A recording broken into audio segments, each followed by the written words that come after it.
Hey guys, it's the last day of summer, so I'm out here trying to get some stuff done. I'm trying to get this cardboard down and also soak up all the sun I can. My husband calls this my old lady hat, but I just really don't feel like putting on sunscreen today. So I'm going to just show you my tomatoes because they're doing so good, and I'm going to show you I got the weed fabric done and some things I'm going to do in the garden. So let's get started. Okay, the weed fabric's done to a point. That bed's not staying in there, it's just in there right now so my husband can mow. We are putting another post in here about midway. So I will put the weed barrier down after we get that in on both ends. And then as you can see, the edges really don't, we want that walkway right there of grass and to separate that garden from that garden.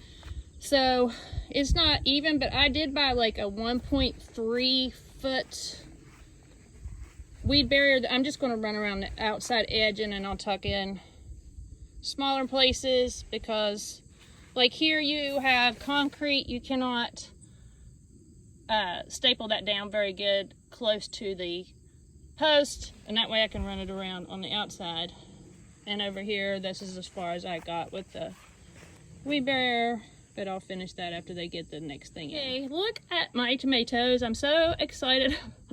I actually have tomatoes, and this is of course the end of September, and I planted these in April, so this is sad. But I'm getting a lot of tomatoes now. I bought these tomatoes off of QVC. They were so small when they got here, but they're doing great now. Been picking a lot of hornworms. This is the big rainbow. It's done great. It's actually had the most tomatoes, and I've ate more tomatoes off of here. And still picking hornworms off, but not quite as many. Here is my Amish paste. It's I know people put these cattle panels and they just, you know, like kind of tack the tomato plant to it, and I just wove it through so I didn't have to tack it. But you know, it's getting big, but it just moves on down the line, so that's fine. You just don't want to, I mean, I wouldn't plant them close together. This one's almost done. I'm very excited about it. Right now I'm just freezing the tomato paste, and if I get enough, I would love to make some pizza sauce with it. And if I do make pizza sauce, I will be going to the 1870s Homestead, and her pizza sauce looks amazing, so I'll be watching her video on that. This is the Volunteer. I don't know if you can see it. I got a little tomato on there. It's a Volunteer bush beefsteak tomato from last year. My cucumber's almost done. This is the only cucumber that really produced this year. Maybe gave me one every 1 or 2 weeks. This is my favorite tomato tasting tomato of the year. It's the Mortgage Lifter. As you can see, I had a humongous hornworm in here. And I check it every day, so this was just overnight. But it tastes the best. It's my favorite out of all of them. So I'll probably order more. There goes Archie. And I have some that's down here, but it's right in the middle of the lilac, and bugs supposedly don't like lilac, so I'm leaving it. But I've only had like one off of here, and it was so delicious. I can't wait to get more. He's a good boy. Yep, you're a good boy. Over here, now I haven't weed eated because it's very hot today. It's supposed to be in the 60s starting tomorrow, which I think is just funny how it's at 90 degrees the last day of summer, and it'd be 60-some degrees on the first day of fall. Very fitting. There's Ernest. Hi, Ernest. Handsome boy. This is a sucker. I don't know if I've ever shown it on here, and I took it off like when the first sucker I had, and it is I think it's a Cherokee. What is it, black Cherokee? Purple Cherokee. So I'm getting a tomato off of it. I'm very surprised, but I just put it in front of my hummingbird feeder thing. As you can see, we're getting ready to high pressure spray the siding on the house. Here's a tomato I just threw in here. It's a purple Cherokee tomato that I got from Four Arrows Farm. And it's doing really good, and it doesn't get quite as much sunshine as the other places. It's just, you know, because it's shaded here with the butterfly bush and stuff, but it's doing pretty good. You come around the corner. Some of these tomatoes were supposed to be gold tomatoes that I got from Four Arrows, but they're cherry tomatoes, but they're really good. See, those are cherry tomatoes. I'm gonna be able to pick those pretty soon. They're a red cherry, they're not a gold. And here is my purple Cherokee that I got from, all these were from Four Arrows. And I put them in way later than the ones I got from QVC, and they're doing actually better. And I'm really excited about this tomato back here. I'm going through the banister here to show you. Yummy. And this is a purple Cherokee, and this is one of the cherry tomatoes. And it has a lot of yellow leaves, but it's not really affecting it, so I'm not worried. It's starting to branch out on the ground, don't care. It's fine with me. Here's my messy backyard. I'm getting ready to work on this. I did get some done, and I did plant, I had some organic potatoes that had sprouts, so I put them in the ground. I am thinking that if it starts freezing, I'm going to try to get a clear tote and put over it and see if I can make like a little greenhouse to grow some potatoes out here for a little bit longer. These are both cherry tomatoes, and they're doing really good. This is my hose.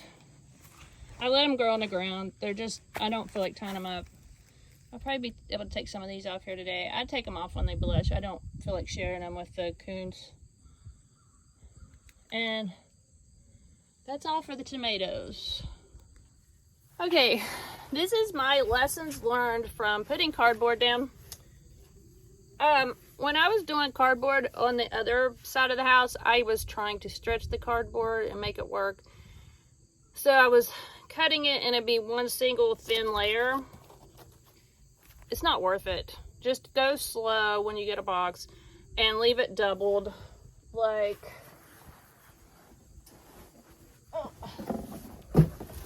I would cut here so it would go double the size, and I mean double as big, but it was a thin layer, and did not overlap them a lot because I was trying to make it stretch.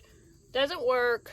Don't do it. Just, if you don't have enough, fine, just bring some out when you can, because it you know, would allow more weeds to come up through and find little spots to come up through.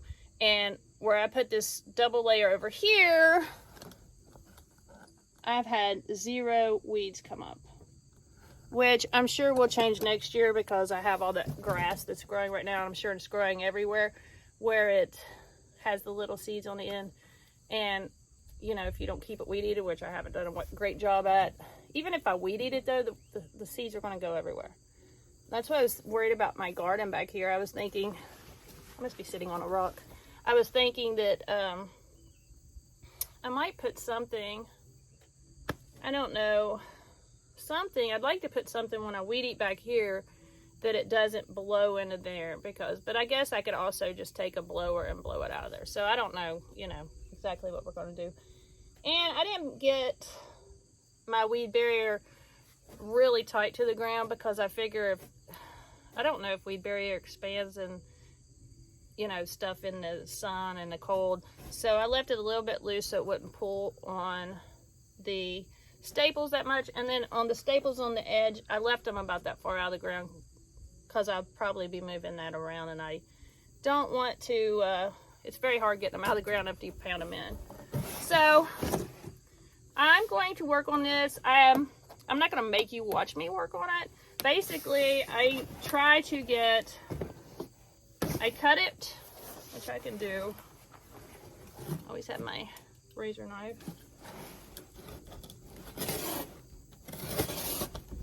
I try to cut it straight.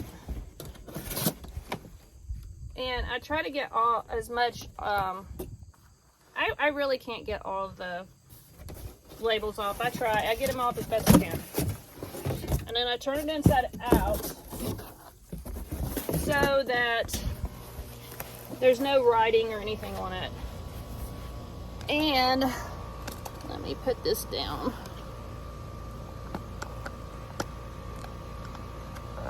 And then I would overlap this about this far. As you can see, I cut this hole here. I hope you can see. I can't see. Okay, hopefully you can see that. I cut that hole around the plant, and then I put this stuff around. This will disintegrate over the winter, and then the plant will be fine. But it should kill most of the weeds. So basically, that's what I'm going to do. And you know, when I get it done, which is probably not going to be today because I only have this many boxes, I will show you. But I may come back at the end when I get done of today and show you what I got done today. All right, last piece for today because I'm out.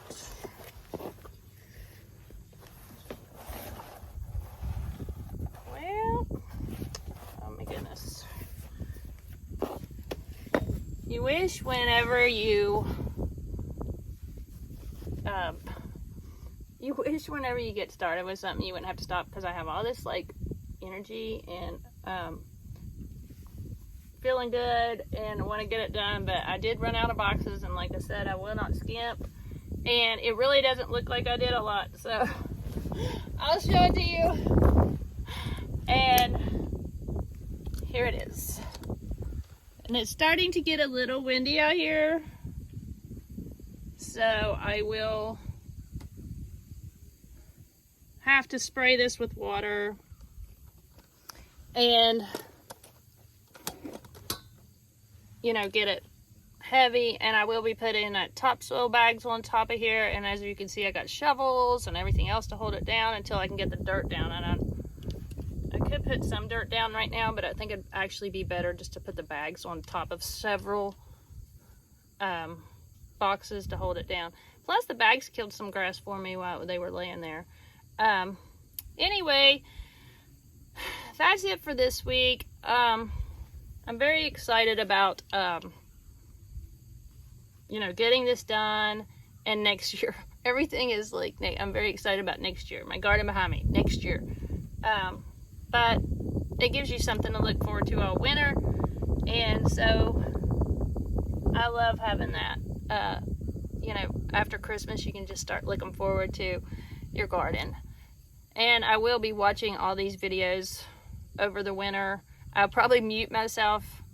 You can also mute me, and it'll probably be way more enjoyable videos, but I'm probably gonna mute them and watch them on cold, snowy days with a hot cup of coffee in my hand in a recliner and enjoy the rest, because I plan on being extremely busy next year. My husband's like, why don't you get some more garden beds? And I'm like, I don't want to kill myself next year, because I know what I'll do. I'll get crazy in the spring, and then I'll drive myself insane all summer. Even with the little bit I had this year, I drove myself insane in the summer. But I added up how much time in a day I have to work outside and clean my house and do the laundry. And I have about 2 hours a day with my son's schedule. So that's why when I say I don't have time and you're like, well, why? You got one child and stuff.